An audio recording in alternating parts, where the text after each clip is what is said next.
This is the Club of the Man, 1993. I am here live for my live review of NXT. This week's episode, the August 5th, 2020 edition of NXT. Once again at the WWE Performance Center in, I almost said Los Angeles, California, in Orlando, Florida. The same micromanaged crowd we've been getting for how long? Now, what's up, Tyler? Overall, that was a solid episode of NXT. It wasn't the most exciting episode, but it was solid. It got the job done. But I wouldn't say it was one of my favorite episodes of NXT I've seen. But it was solid.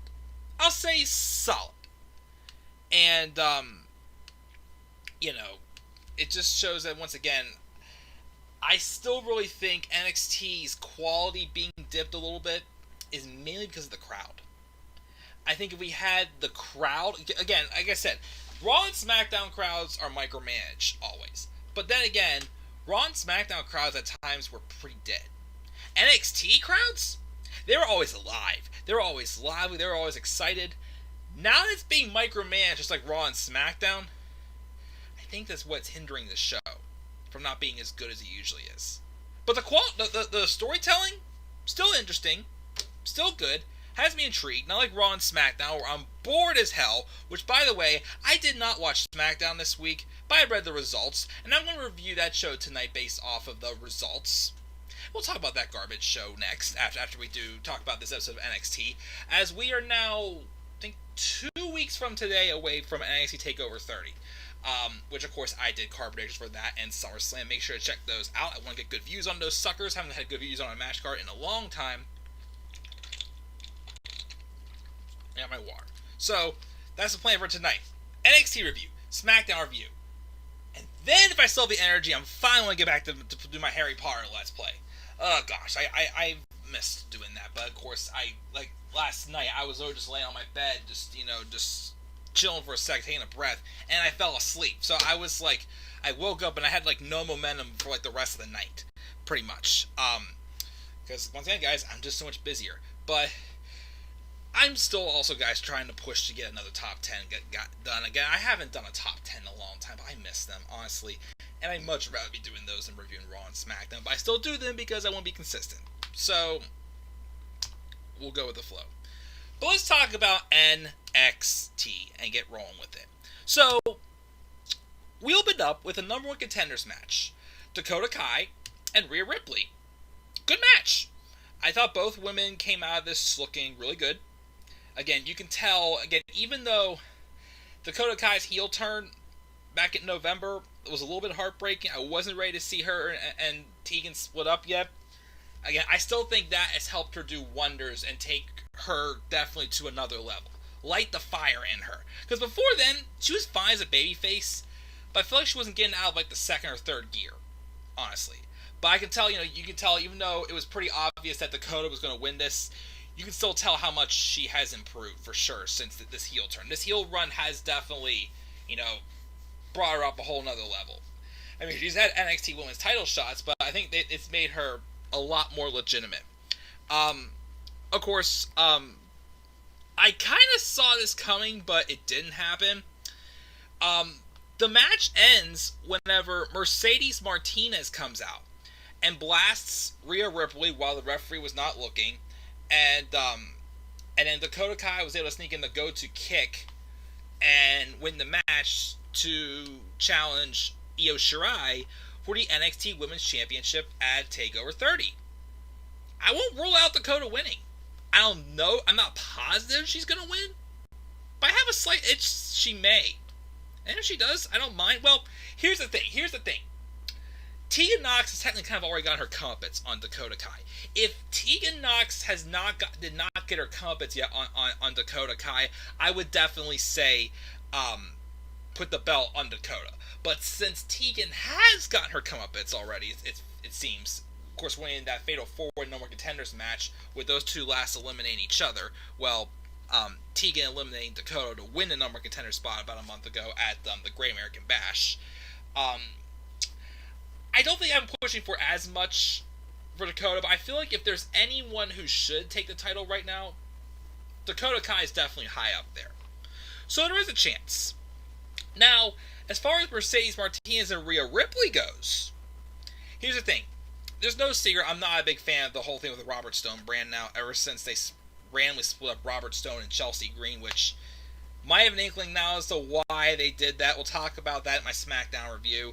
But I still thought that, having them and him and Aaliyah team again, I've always loved Aaliyah. I've always thought Aaliyah is a beautiful young woman, but she's been down there long enough that I just still think they're ever going to, give her a serious push. But of course, Mercedes Martinez stepping in, even though it was super random, that interests me. And that Indy Hartwell person, I still hope, because they kind of teased at helping Indy Hartwell beat Shotzi Blackheart.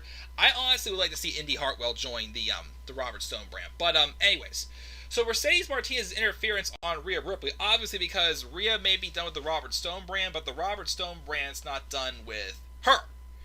So even though I don't understand how Rhea Ripley goes from getting a rare WrestleMania match as the NXT Women's Champion against Charlotte Flair to literally just losing ever since, I'm still not the biggest fan of that. But this match with her and Mercedes Martinez actually interests me. And if they did at TakeOver 30, I'm fine with it. I actually think that could be a good match to forgive me to have an excuse to see Rhea Ripley lose again. I'm okay with that. I think that could be an excellent match. It will definitely help Mercedes Martinez. I've always been a Mercedes Martinez fan. So, let's go with it. I mean, I know it's probably I didn't put it on my card predictions, but it was definitely something I could kind of see happening. Based off of, Rhea's history with the Robert Stone brand. So, I'll take it. And we have Dakota Kai and Io Shirai having a match at TakeOver 30. I think that should be a good match. And we will see where we go from there. I just got to alert my phone. I got distracted. Anyway, so then we are seeing shots of Pat McAfee earlier today. He's apparently going to be on commentary for the tag title match in the main event between Undisputed Era and Imperium. We'll talk about that at the end. Bronson Reed took on fellow Australian Shane Thorne. Pretty quick squash match for the most part. Put Bronson over. They're definitely giving Bronson some good momentum. I like what they've been doing with Bronson Reed ever since he got into the NXT North American Championship title picture. Based off the depth, though, that's who's still going to be added to this match, though, I don't think he's going to win it. But I think he'll definitely have a good show and kind of get him another step closer to being a champion in NXT. So I like the slow build of momentum they've been doing for Bronson Reed as of late. I like it. He beat Shane Thorne with a splash. Then they're showing earlier today Breezango rolling up to the building when Legado del Fantasma rolled up in an SUV and jumped them. And then the Cruiser Champion and his cronies threw Fandango in the car and drive off as Tyler Breeze chases after them. And then, of course, is when we have Mackenzie Mitchell interviewing Robert Stone, Mercedes Martinez, and Aaliyah, and obviously saying that, again, they, Rhea may be done with them, but they're not done with her, pretty much is all they said. And then, we had the next triple threat match for the number one contendership for the North American Championship. Well, for the ladder match. Which, as of this moment, until a little later on, there was already two people in that match, which is Bronson Reed and Dexter Lumis. So this match was Damian Priest, Oney Lorcan, and Ridge Holland from NXT UK, formerly Luke Menzies. I did not realize until I did my NXT UK TakeOver Dublin card predictions, which I still don't know when that TakeOver is going to be. NXT UK still isn't back yet. And I heard rumors back in April they moved that TakeOver to October. But again, I don't know. Based off how NXT UK still isn't back, I don't know if they're ever going to do that pay-per-view or not. Anyways, though, I mentioned in my NXT UK reviews, well, the brief couple ones I've done since my channel came back, that I definitely am very intrigued by Ridge Holland's persona and his character. It definitely interests me, and I hear apparently Triple H is pretty high on him too, which makes me happy, because I definitely see a ton of potential in him. As far as this match goes, it was solid. I would say it was not as good as the previous triple threat matches. The depth was a little bit down. You have Ridge Holland again, who I think is who I'm interested in, but he has some building still to do. Oney Lorcan, scrappy veteran, but I didn't expect him to win. And Damian Priest, who's probably the favorite to win this match, and he did win the match. It was still good, physical, hard hitting, but Damian Priest wins it. Great. And if anything, I feel like he's probably the heavy favorite so far to win. I think it is time we finally put a title on Damian Priest. He needs it. It's time for sure. Of course, there is a change though made, which we'll get to that. In a little bit after this next match. And then we have Keith Lee take on Cameron Grimes in a good match. It was just a match to pretty much get Keith Lee with this more serious killer persona he has right now. Obviously with Karrion Kross getting inside his head, and of course Real's just not gonna just hand them a title match at TakeOver 30, which is leaving me intrigued as to how are they actually going to push Regal to give them that match, which is going to be awesome, and most likely having Karrion Kross becoming NXT champion. So the match with Lee and Grimes was good, but after the lights go out, we hear Scarlett speaking in a different language, and then Karrion Kross is on a black and white Titantron. He says he hasn't seen General Manager Regal here since he signed. Because of the pandemic.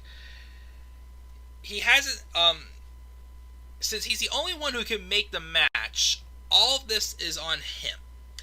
Camera pans out and we see someone laid out amidst some wreckage backstage, and apparently that was Danny Burch. I think people are saying, because they're setting up a match now. Next week we're going to see Karrion Kross take on Danny Burch, which is rumors of who that was. And of course there's other rumors about Danny Burch, but we'll get to that in the SmackDown video as well. But then we got some interesting updates. So we have another video chat segment with Regal, telling us that apparently during the triple threat match last week between Dexter Lumis, Finn Balor, and Timothy Thatcher, Dexter Lumis apparently hurt his ankle, and he's going to be out for TakeOver. So now we're back down to just 2. So, he's heard what he's considered valid complaints from both Johnny Gargano and Finn Balor about not being the ones pinned in their qualifying matches. Which I'm sorry, I gotta be a little nitpicky about that. Is that getting old to anybody else besides me?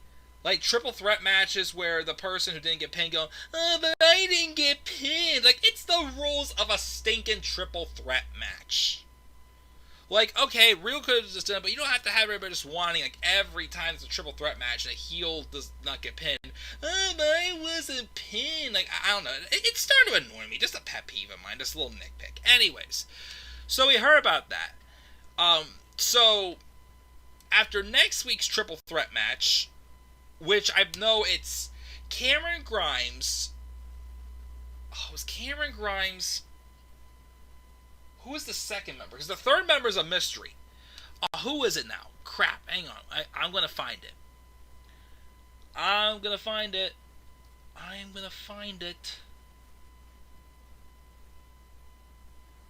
Where is it? Oh my goodness, I can't remember. I seriously cannot remember. Oh, Kushida. That's who it was. Kushida. It'll be Cameron Grimes, Kushida, and a mystery opponent. I'm kind of hoping that mystery opponent is Tommaso Ciampa. What we can do is have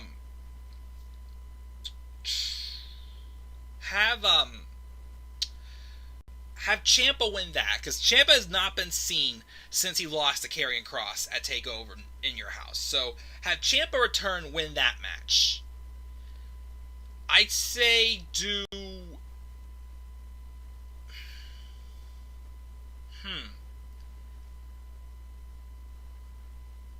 I don't know who's going to take the pin. It wouldn't surprise me if they have Kushida take the pin in that match.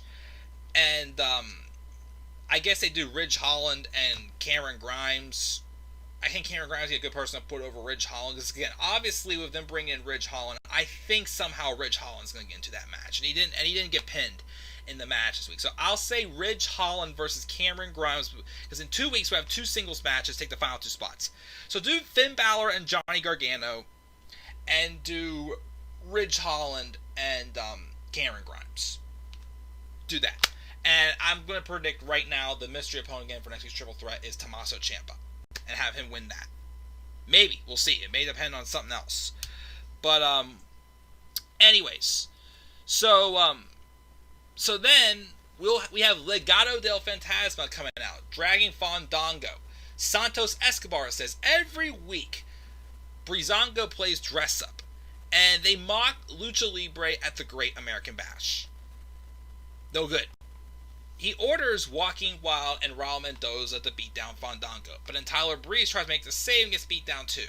And then Escobar tells everyone who can hear him, including Isaiah Swerve Scott, do not disrespect him or the same thing will happen.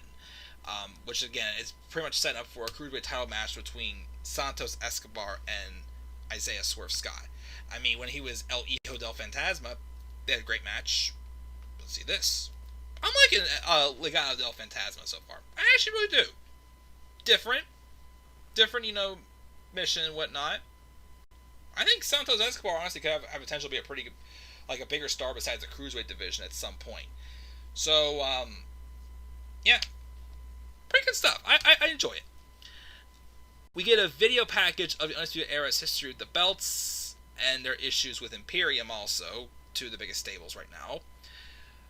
We then have Damian Priest being interviewed out in the parking lot. Even after this segment, I still don't know what in the world is Damian Priest, a face or a heel. He's been treated more like a babyface ever since he took that nasty bump at TakeOver in Your House. I still don't know if he's a face or a heel. I'd love to figure it out, but I can't. I still can't tell. Even this promo with Bronson Reed, I still couldn't tell. I was leaning towards the face turn, but I'm like, still don't know. But anyways, he reiterates what he said last week about how he's winning North American title. He talks about the injury to Loomis when Bronson Reed congratulates him, but Priest tells him don't get any dreams about North American title in his head. Reed takes an issue with that, and he challenges Priest to a singles match, which we're going to get next week. Okay. Then we have Pat McAfee joining the announce desk before this next women's match, assuring that everything is fine between him and everyone in NXT, including Adam Cole, showing that they had a moment of, they made peace turning backstage. At the time being, of course. We have Tegan Nox taking on Indy Hartwell, who again, I think should join the Robert Stone brand. I actually kind of didn't like what they did with her and Shotzi Blackheart a few weeks ago. Tegan wins. Obviously, again, she's on a roll. I really like, kind of like the change in direction they had done with her character a little bit. I mean, obviously, her saying, like, okay, the comeback story is over. I'm here to stay now. Here's who I am more. And, of course, her coming out and then getting that title match. She has good momentum right now. Tegan's on the right track. Like I said, I would still be okay with having her and Dakota fight for the title one day. I just still think Tegan's already given her that comeuppance, though, in some ways. Maybe. Who knows? I don't know. Maybe it could still work. I don't know. So Tegan defeated Indy. And then we have Imperium taking on Undisputed Era. First off, solid match. Again, the problem is, it's just the NXT tag team divisions feel so lifeless right now. Like Imperium should be on fire as tag team champions. I don't know. Something's just missing though. It just feels like they're just there, which is strange. Because if they were literally like NXT UK tag team champions, which I still felt they should have won those at the last NXT UK takeover back in January, I still don't know why they didn't win that. Something's missing. Barthel and Eichner are awesome. Yes, I love those two as a tag team. I just don't know. Something's missing with this title reign. But during the match, of course, we have Pat McAfee on commentary, still talking crap, bad-mouthing Cole repeatedly until Beth Phoenix calls him out on it. And then Pat even says, "You're not cool." And then Cole keeps glancing and he's hearing Pat talking trash about him again. And he continues to go until Cole finally goes over and, because I didn't get to focus too much on the match for this match. It was more so about what's going on with Cole and McAfee. And then Pat McAfee was making like height jokes, and then Cole goes to confront him and hits him with a Will Ferrell, "He's an angry elf" line. God. And then Cole throws water on him. And of course, Triple H and Shawn Michaels come out to separate them. But until then, we then see O'Reilly get distracted in the ring, and then they hit the European Bomb to retain the tag titles. A match that I would have rather been focused more inside the ring than rather than what's going on outside the ring with McAfee and Cole. But after the match, though, things seem to have settled down.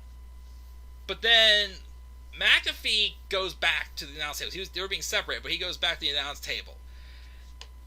And he tells Cole that he'll always be a teeny tiny little bitch. Which gets Cole all fired up. He's trying to break free, but he's on the announce table, like leaning over the end. And then Pat McAfee just runs over and punt kicks him. Punt kicks him right in the head. As Cole goes unconscious, Triple H shoves McAfee out of the building, and Pat is taunting everyone about what an unprofessional place they're running. And I think he even says something like he's interviewed like in a Fallout segment where he basically just says how this place sucks. So the obvious direction is I'm pretty positive that they're slowly turning Undisputed Era face. Which, if they're going to stay in NXT, yes, do that. It's basically going to feel like the Shield, whenever the Shield turned face in 2014, and we're like completely on fire and went out on like a high note before they boom split them up. If that's what they're doing with the Undisputed Era, fine by me. And Adam Cole turning face, yes, definitely. Again, because Adam Cole, again, like, if there's one thing that bugs me a lot about this micromanaged NXT crowd, is that they're booing Adam Cole and the Undisputed Era. They were never booed. Undisputed Era was never booed. They're just badass heels who people love. Exactly how Bianca Belair was when she was in NXT. Just a great wrestler, cocky attitude. That's all the Undisputed Era is. That's the only reason why they're considered heels. But now that they're going to, be like full on, they're slowly teasing that full on baby faces, awesome! I must propose this question. Of all people, to basically try to have the Undisputed Era give their comeuppance to, especially Adam Cole, why Pat McAfee? I've never liked Pat McAfee. I think he's annoying. Again, him and Sam Roberts, to me, both sound like, you know how you watch a TV show and there's always that one character who it's like, he tries to be a hero, and he acts like he thinks he knows what he's doing, but he really doesn't. Like, Sam Roberts and Pat McAfee both come across as those people to me. People who I'm just like, what business do you have being in this business? Like, you sound like you think, I can, not as bad. I can compare him to, though, Michael Chi and Colin Johnson when they were in that dumb feud with Braun Strowman for the Andre the Giant Memorial Battle Royal at WrestleMania 35. That's just what it feels like. It's like, okay, you could use someone else. Like, I don't know if Cameron Grimes, maybe? I don't know. Cameron Grimes? Timothy Thatcher, maybe? I wouldn't say Johnny Gargano. No, I don't think so. Like some other heel to put over Adam Cole as a babyface. Someone you just want to see just get the crap beat out of him. Just, why Pat McAfee? I don't get it. It's like saying like I can show up just for Adam Cole to beat me up, and to get Adam Cole, get a big pop. I don't get it. I'm not too big on this match. They're really going to do Adam Cole and Pat McAfee at TakeOver 30. I'm not that crazy about it. I'd rather have somebody else be putting them over.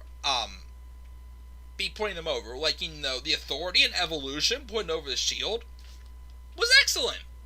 Yes, I know the Shield pretty much had like a jobbing squash match against Kane and New Age Outlaws at WrestleMania 30, but it worked. To me, it worked. I know there was different plans until, of course, the CM Punk win, and the plans for Daniel Bryan, of course, was mixing all up for WrestleMania 30. But it worked. Why are we using Pat McAfee to make Adam Cole a babyface? Seems super random. And again, I just can't, I don't get it. It's not really hitting out of the ballpark for me.